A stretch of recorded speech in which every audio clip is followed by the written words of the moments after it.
Assalamualaikum warahmatullahi wabarakatuh. Perkenalkan, saya Deswari Ginda Aziza. Saya Muhammad Iqbal Maulana Rizky. Kita dari kelompok 9.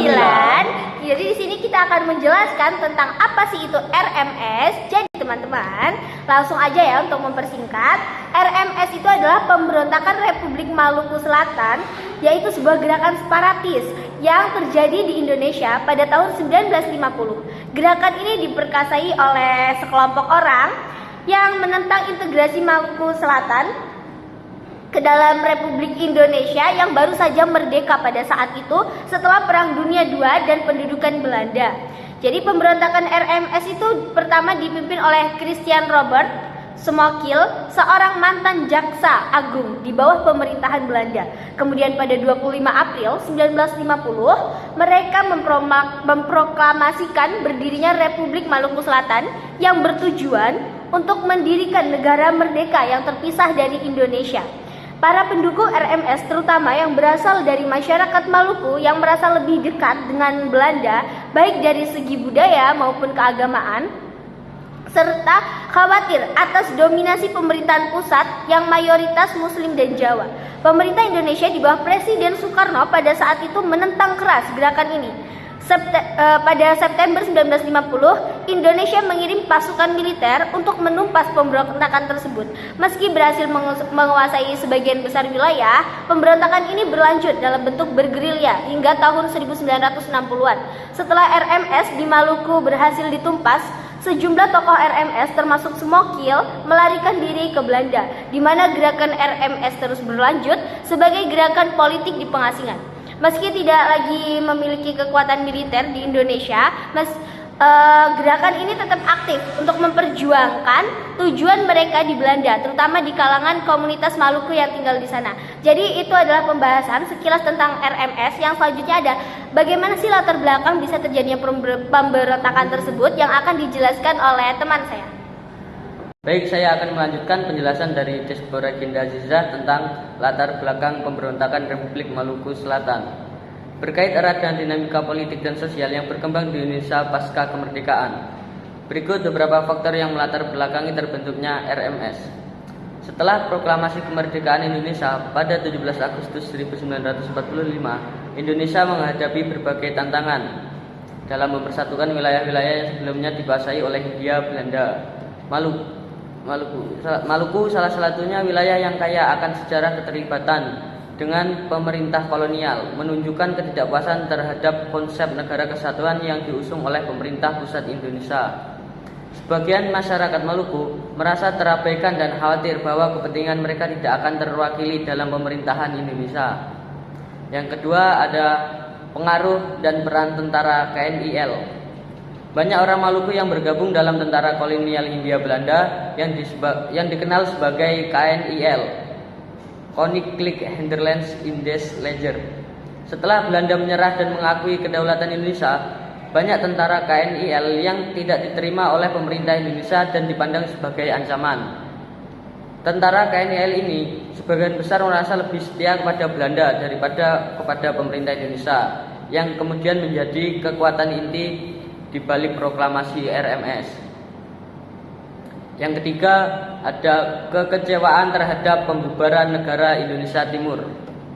Sebelum pembentukan Negara Kesatuan Republik Indonesia, beberapa wilayah di Indonesia termasuk Maluku bergabung dalam Republik Indonesia Serikat yang terbentuk federal. Salah satu negara bagian RIS adalah negara Indonesia Timur yang mencakup Maluku. Ketika RIS dibubarkan pada tahun 1950-an dan seluruh wilayah Indonesia dipaksa bergabung ke dalam NKRI, banyak pihak di Maluku merasa tidak puas, terutama kalangan yang menikmati otomotif relatif di bawah NIT.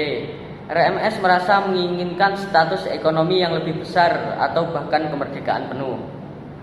Selanjutnya yang keempat, kekhawatiran tentang sentralisasi kekuasaan di Jawa. Maluku dan beberapa wilayah luar Jawa merasa bahwa sentralisasi kekuasaan di Jakarta akan mengabaikan kepentingan daerah-daerah luar Jawa. Ketidakpuasan ini diperkuat oleh fakta bahwa sebagian besar pemimpin Indonesia berasal dari Jawa dan pembangunan lebih banyak berfokus di Pulau Jawa. Hal ini memicu kekhawatiran di Maluku terhadap mereka akan kehilangan pengaruh dan akses terhadap sumber daya. Yang terakhir, kepemimpinan Dr. Somokil. Dr. Christian Robert Somokil, seorang bekas jaksa agung di NIT, memainkan peran kunci dalam memproklamasikan Republik Maluku Selatan.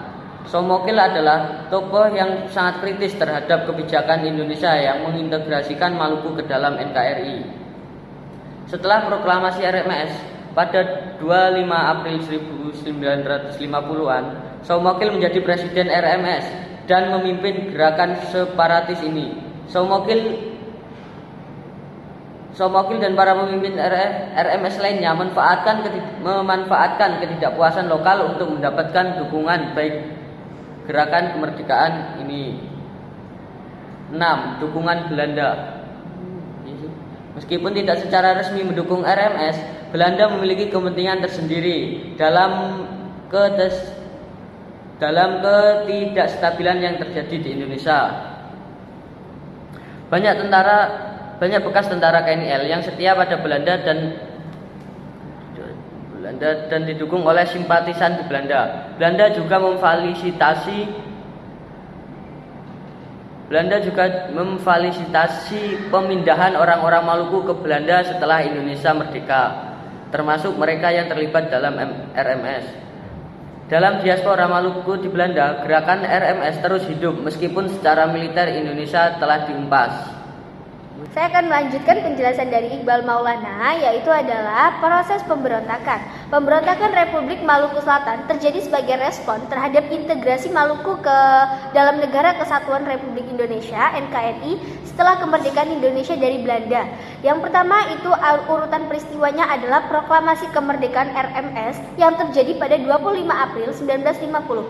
RMS diproklamasikan oleh Somokil dan tokoh-tokoh Maluku yang pro pada Belanda di Ambon sebagai bentuk penolakan terhadap integrasi Maluku ke dalam NKRI. Mereka menginginkan Maluku sebagai negara merdeka yang terpisah dari negara Indonesia. Yang kedua adalah pendudukan dan konflik militer yang terjadi pada tahun 1950. Setelah proklamasi, RMS mendapat dukungan dari sebagian misi KNIL yang masih ada di Maluku. Pasukan Indonesia kemudian melancarkan operasi militer untuk menumpas pemberontakan tersebut. Yang ketiga adalah operasi militer Indonesia yang terjadi pada November 1950. Pemerintah Indonesia melancarkan operasi militer untuk merebut kembali Ambon dan wilayah-wilayah Maluku yang diduduki oleh pasukan RMS. Pasukan Indonesia berhasil merebut Ambon pada akhir 1950. Kemudian ada perlawanan gerilya pada tahun 1951 sampai 1952. Setelah kekalahan di Ambon, pasukan RMS ini beralih ke taktik gerilya di wilayah pegunungan dan pedalaman Maluku. Meskipun perlawanan terus berlanjut, kekuatan militer RMS semakin melemah. Kemudian yang kelima ada penangkapan Somokil pada 1963. Pemimpin RMS Dr. Dr. Chris Somokil tertangkap diseram oleh pasukan Indonesia setelah menjalani proses pengadilan. Ia dijatuhi hukuman mati dan dieksekusi pada tahun 1966. Yang keenam adalah RMS di pengasingan. Setelah kekalahan militer di Maluku, sebagian pendukung RMS, terutama para mantan tentara KNIL, mengungsi ke Belanda. Di sana gerakan RMS berlanjut dalam bentuk pemerintahan dalam pengasingan yang masih ada hingga saat ini. Pemberontakan RMS menandai salah satu tantangan serius terhadap upaya Indonesia untuk mempertahankan persatuan wilayah kemerdekaan Indonesia. Baik, penjelasan selanjutnya ialah mengenai penumpasan Republik Maluku Selatan. Yang pertama, reaksi awal pemerintah Indonesia. Ketika RMS diproklamirkan pada 25 April 1950, pemerintah Indonesia secara mengecam tindakan tersebut sebagai pemberontakan yang mengancam integritas negara. Presiden Soekarno dan Perdana Menteri Muhammad Hatta menganggap deklarasi ini sebagai upaya separatisme yang tidak dapat diterima. Pemerintah berupaya untuk menyelesaikan masalah melalui jalur diploma pada awalnya. Namun upaya ini gagal karena para pemimpin RMS bersikukuh ingin memisahkan diri dari Republik Indonesia. Yang kedua, operasi militer awal. Setelah upaya diplomasi gagal, pemerintah Indonesia memutuskan untuk melancarkan operasi militer untuk menumpas RMS. Pada Juli 1950, TNI di bawah pimpinan Kolonel Alex Kawilarang mulai melakukan serangan militer. Operasi ini dimulai dengan pergerakan pasukan dari Jawa dan Sulawesi ke Maluku. TNI menghadap perlawanan sengit dari pasukan RMS yang sebagian besar terdiri dari mantan tentara KNIL yang terlatih. Yang ketiga, penguasaan pusat RMS di Ambon. Pertempuran paling sengit terjadi di Ambon yang menjadi ibu kota dan pusat gerakan RMS. Setelah berbulan-bulan pertempuran, TNI akhirnya berhasil merebut kota Ambon pada November 1950. Ini menjadi titik balik dalam penumpasan RMS. Karena kekuatan militer pemberontak sebagian besar dihancurkan dan mereka kehilangan basis utama mereka. Banyak anggota RMS melarikan diri ke pegunungan dan pulau-pulau lain untuk melanjutkan perang gerilya. Yang keempat, penangkapan Chris Soumokil. Chris Soumokil sebagai presiden RMS terus memimpin perlawanan dari persembunyiannya di pulau sekitar Maluku Selatan setelah jatuhnya Ambon. Namun, setelah lebih dari satu dekade, perlawanan semakin melemah dan dukungan bagi RMS pun menurun. Pada tahun 1963, Soumokil akhirnya ditangkap oleh TNI di Pulau Siram.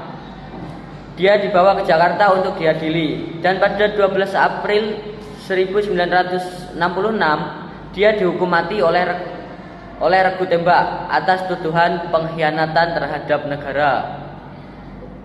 Yang kelima, pengakhiran perlawanan di Maluku. Setelah penangkapan Soumokil dan eksekusinya, sisa-sisa perlawanan RMS di Maluku secara perlahan memudar. Gerakan RMS di Maluku Selatan secara efektif berakhir pada pertengahan 1960-an. Meskipun sebagian besar pendukung RMS tidak lagi menjadi ancaman nyata bagi integritas wilayah, pemerintah Indonesia juga melakukan program rekonsiliasi dan pembangunan di Maluku untuk meredakan ketegangan di wilayah tersebut. Secara keseluruhan, operasi militer yang dilakukan oleh TNI berhasil menumpas gerakan separatis ini dan mempertahankan keutuhan wilayah Indonesia. Oke teman-teman, itu tadi penjelasan dari kami kelompok 9 terkait RMS. Untuk kurang lebihnya kami mohon maaf. Kami akhiri. Wassalamualaikum warahmatullahi wabarakatuh.